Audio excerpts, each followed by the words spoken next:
মসজিদে নববীর দিকে রওনা,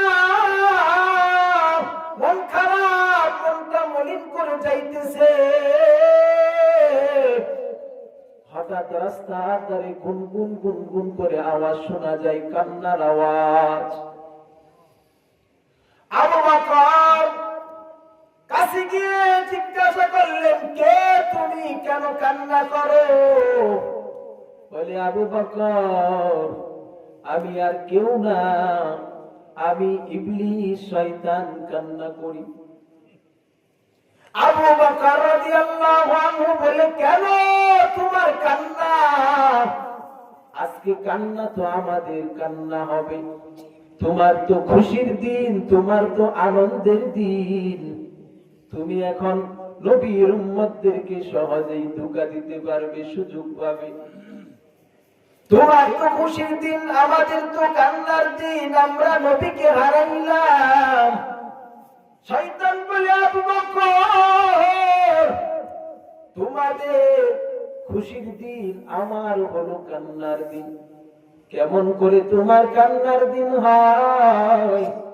শয়তান বলে, আমি যখন আদম নবীর জন্য, আদমের জন্য যখন আমি বিতাড়িত হই, আমার গলায় যখন লানতে তপ্ত উঠে যায়, আল্লাহর হুকুম যখন মানি না, আদমকে সিজদা করি নাই, ওই দিন আমি বিতাড়িত হয়েছি আর প্রতিজ্ঞা করেছিলাম।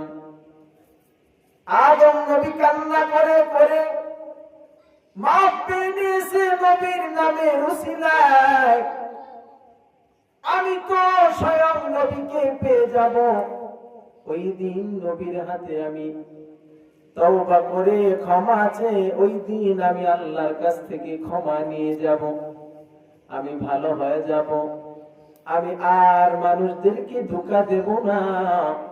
কিন্তু নবীজি যখন দুনিয়ায় আসলেন, আসার পরে নবীজির হায়াত চলে যাইতেছে, আমি শুধু সময় বাড়াইতে থাকলাম, আজকে না কালকে, কালকে না কালকে, কালকে কালকে করতে করতে আমার সময়টা শেষ হয়ে গেল। ও আবু বকর, আমার আর ক্ষমা পাওয়া হলো না। তোমরা তো ছিলা জাহান্নামের আসামি, জান্নাত চিন্তা না, জাহান্নাম চিন্তা না। নবীর সাথে থাইকা, নবীর সহচর হইয়া আজকে তোমরা দুনিয়াতে জান্নাতের সার্টিফিকেট পেয়ে গিয়েছো, তোমরা হয়ে গেছো জান্নাতের মেহমান, আর আমি অভিশপ্তই রয়ে গেলাম। এজন্য আমাদের উচিত আজকে না কালকে, কালকে করব এরকম কালকের কথা থেকে আমাদের সরে আসা উচিত। ওই কালকের কাজ করব, কালকে থেকে ইবাদত করব, এটার থেকে আমাদের দূরে সরা উচিত। উচিত না, উচিত না বলেন? কালকে করব এমন বলা যাবে না, আজকে থেকে, এখন থেকেই শুরু করব, এমন নিয়ত থাকতে হবে।